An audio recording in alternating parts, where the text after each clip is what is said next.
Welcome, everyone. My name is Angie Peacock. I'm a psychiatric drug withdrawal consultant and a healing coach. If you are watching this from Facebook, please like the post or the page. If you're on YouTube later, please hit subscribe and like or comment. And I try to answer every comment that I see. Today, we are being joined by Mark Horowitz, and I have been wanting to talk to him for years because we run in the same circle and we work with the same people just from different angles. So I'm so excited to bring you Dr. Mark Horowitz today. Mark, welcome. Nice to be here. Good to talk to you finally, Angie. After Yeah. And we have lots to get to. Oh my gosh. So I'm gonna just jump right in. Okay, Mark, can you tell us what got you interested in psychiatry in particular, and what has your experience been learning about this topic? Sure. Shall I just introduce myself to people who don't Yeah, maybe know me? yeah, right here. So Yeah. my name is Mark Horowitz. I'm a training psychiatrist, and I work as a clinical research fellow in the National Health Service in London, although I'm originally from Australia.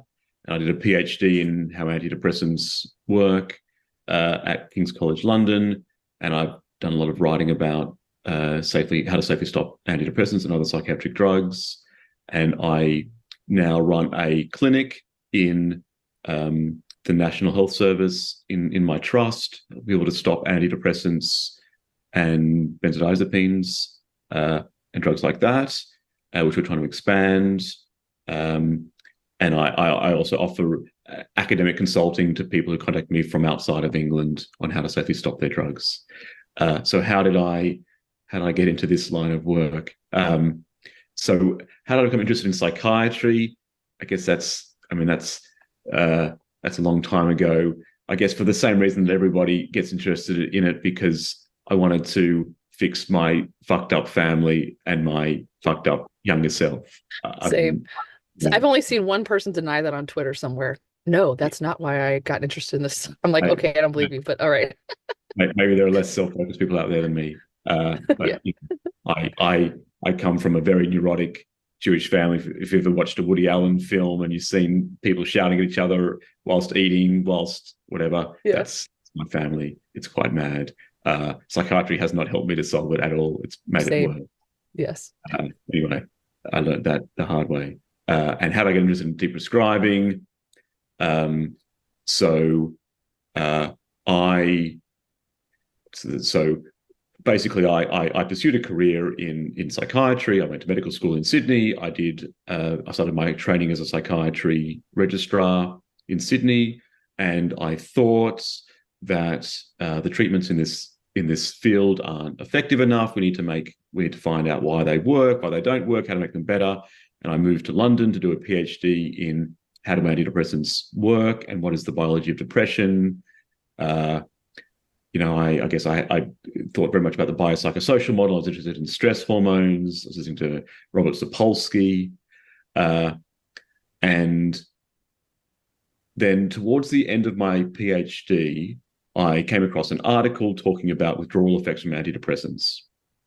And that was very startling to me because at that point, I'd been on an antidepressant for 15 years.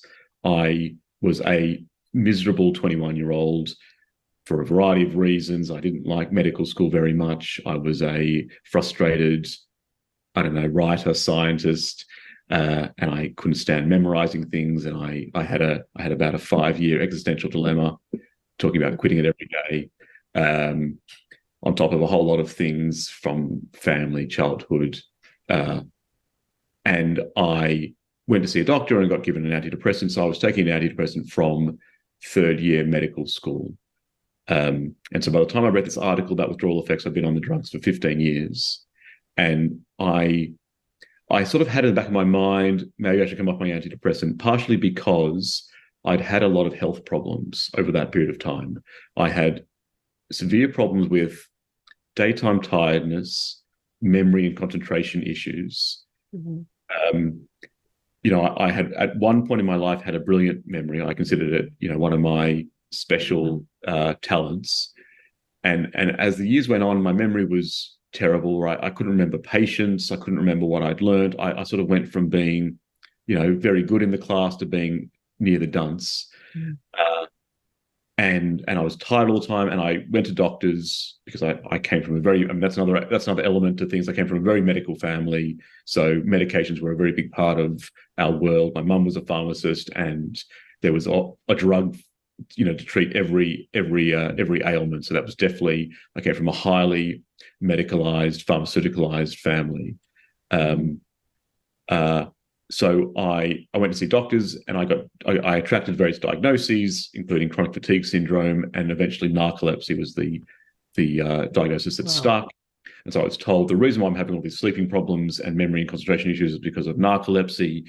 That led to more medications, stimulants, and then sleeping drugs. And I had this spreadsheet of, if I take a bit more sleeping drug and a bit less stimulant, can I manage being anxious and tired? And basically, for about 10 or 15 years, there was no whatever magical concoction that worked, and I was a walking human burette full of different drugs. And I sort of landed at the end of my PhD, I thought maybe I should come off this antidepressant. Maybe it's part of what's causing these problems. And I've told the story a few times. I looked up all the academic literature about how to come off the drugs, and they all said come off in 4 weeks, mild and self-limited problems with withdrawal. I looked up Google, and I found a very different story. I found surviving antidepressants early on saying people have huge trouble coming off these drugs. It can take months and years. And I guess as a fairly institutionalized person, as someone who spent my entire life in academic halls doing degrees and jumping through exam hoops, I sort of didn't know who to trust. I sort of thought, people on the internet, they have valid experiences. That does sound a bit worrying, but I'm so used to following what professors said. So I sort of split the difference, went halfway, and I came off over 4 months, and I ended up in a world of pain. I wake up feeling absolute terror, like I was being chased by a wild animal. I had basically panic attacks that lasted for 12 hours of the day. I get a bit of relief in the evenings. I took up running, and I ran until my feet bled because it gave me a little bit of reprieve. And a few weeks into that, I thought, I can't keep living like this. And basically, I ended up moving back from London, where I was living at the time, to Sydney in Australia, where I basically crumpled as a theoretically fully grown man in my 30s on my parents' floor like a small child weeping. I went back on the drugs, which actually relieved a lot of the agitation and terror that I had over a few weeks. Put it back in my mind for a couple of years, and for a variety of reasons, actually ended up seeing more doctors, getting more medications to treat narcolepsy. Ended up on 5 psychiatric drugs at the peak of my psychiatric career, although it was sort of prescribed by a combination of sleep specialists and psychiatrists. So it wasn't completely for mental health reasons, but I ended up being on 2 antidepressants, Lexapro and Remeron or mirtazapine, Ritalin, Zopiclone, and a drug that they give for narcolepsy called gamma hydroxybutyrate, which is known as the brand name Xyrem, which is supposed to put you into a deep sleep. It's also known on the streets as grievous bodily harm, a party drug and a date rape drug. Part of the reason why it's a date rape drug is because it puts you into a deep sleep. So I was a very complicated chemical concoction. Up in the morning and down at night, and riding a roller coaster every day. Yeah. So Xyrem is a funny thing. You've got to wake up in the middle of the night to take a second dose. So you have to have an alarm. So anyway, that was a strange period of my life. That was I guess I was somewhat of a hardcore drug user, but all prescribed by doctors. In any case, I basically about 5 years ago, I decided to, after basically being almost non-functional, I was walking around the hospital with a piece of paper trying to remember who I'd just seen. If I lost it, I had no idea. I felt completely embarrassed about how absent I was. And I was starting to think that it's becoming unethical for me to be a doctor because I'm just so absent. And so I took a leave of absence from my work, which I haven't gone back to in Australia. And I decided this time that the experts in this field were clearly people on surviving antidepressants. And I took their advice and I came off my drugs slowly. And I've done that over the last 5 years. And I'm now at the, not quite the tail end, but the last stage, I hope, of coming off my drugs. So I actually, in 14 days, I will be off escitalopram or Lexapro, which is a drug I've been on for 20 years. So that's a big moment in my life. Amazing. Congratulations. Thank you. Thanks, Angie. I've been microtapering that the last while, and I'm down to the tiniest last 0.02 milligrams of a drug now, of the drug now, and I'm down to the last 0.9 milligrams of mirtazapine or Remeron, which is a bit more.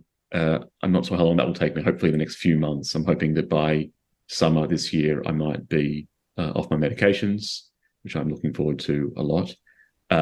And so, I guess that's how I came around to deprescribing, through first-hand experience, and I spent a lot of time reading about it and writing about it and trying to do bits of research in it. And that's what I do in my clinical practice now, is mostly deprescribing or doing research and advocacy around it. Amazing. So can you share some of your research? I often refer to your research as, to me, the only thing that's proven what the layperson community has found, that people have to taper very slowly and it should be patient directed. So can you talk a little bit about all the research you've done in this area, and maybe any surprising findings that you found or any pushback that you've received? Right. I mean, so, in terms of tangible, practical research, we haven't done very much except for surveys, because we've tried to get studies funded to compare hyperbolic tapering with linear tapering, which hasn't been funded so far, although we haven't quite given up. Although that's not true. There's a study happening in Australia where they are testing hyperbolic tapering versus care as usual, which is probably the most interesting piece of research happening at the moment. So in terms of what I've done, I mean, I've basically turned a lot of what I've learned on online forums, I've translated into the academic literature. I mean, so the main thing that I focused on is the relationship between the dose of a drug and its effect on the brain. At the risk of maybe boring people to tears, should I share a slide or something for a second? That's a great idea. Yeah, let me make you the host so that it'll let you share. I often show the hyperbolic taper, so go for it. I'm a visual person too. Okay. Let me see. So let me just share my screen very briefly. I guess it'll summarize things. Sorry, excuse my very messy. It's beautiful. It's like mine. Sorry, it's a disaster. Do I have this? Okay. Does this have it? Yeah. Okay. So possibly people have seen these kind of things before, but I'll do it. So basically, the important bit is, it's not studies that I did, but it's studies that have been done about 15 years ago at Harvard. This shows the dose of an antidepressant and its effect on the brain. It happens to be on the serotonin transporters.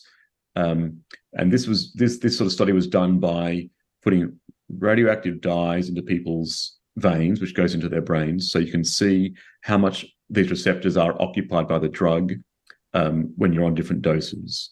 And so you can see doses down on the bottom here, and effect on the brain is here. And the key aspect of this is it's not a straight line. So doubling the dose doesn't double the effect. This is called a hyperbola, which you might remember from high school. And it's sort of an example of the law of diminishing returns. When there's not much drug about in the system, every extra milligram of drug has a lot of receptors to attach to, sort of like in musical chairs. When you start off, there's lots of chairs available to sit down on. It's an easy game. As there's more and more drug in the system, more and more of the receptors are occupied by drug. So every extra milligram of drug has less and less effects, like at the end of musical chairs where most of the chairs are taken away. And what this means is, so the most common doses of citalopram being used out there is 20 milligrams and 40 milligrams. But a tiny, tiny dose like 5 milligrams, much smaller than the smallest tablet available, actually has about 3/4 of the effect of those very high doses. In fact, 3/4 of the effect of about 60 milligrams. And that tells us something about what happens when you try to come off the drugs. So a lot of doctors will say, all right, let's come off carefully. We'll come off in, say, 4 steps. We'll go down from 20 to 15 to 10 to 5 to 0. And intuitively, that makes sense.